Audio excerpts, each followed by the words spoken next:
Descriptive research. Although some people dismiss descriptive research as "mere description," good description is fundamental to the research enterprise, and it has added immeasurably to our knowledge of the shape and nature of our society.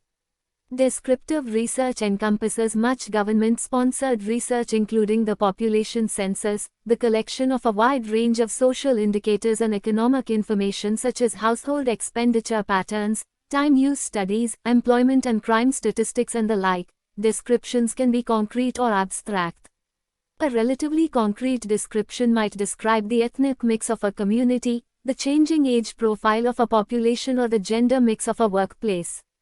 Alternatively, the description might ask more abstract questions such as "Is the level of social inequality increasing or declining? How secular is society?" or "How much poverty is there in this community?" Accurate descriptions of the level of unemployment or poverty have historically played a key role in social policy reforms. Mass, 1982. By demonstrating the existence of social problems, competent description can challenge accepted assumptions about the way things are and can provoke action. Good description provokes the why questions of explanatory research.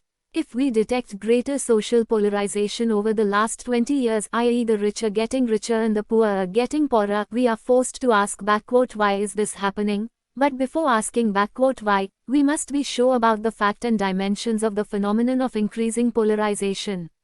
It is all very well to develop elaborate theories as to why society might be more polarized now than in the recent past, but if the basic premise is wrong, i.e. society is not becoming more polarized, then attempts to explain a non-existent phenomenon are silly. Of course, description can degenerate to mindless fact-gathering, or what C.W.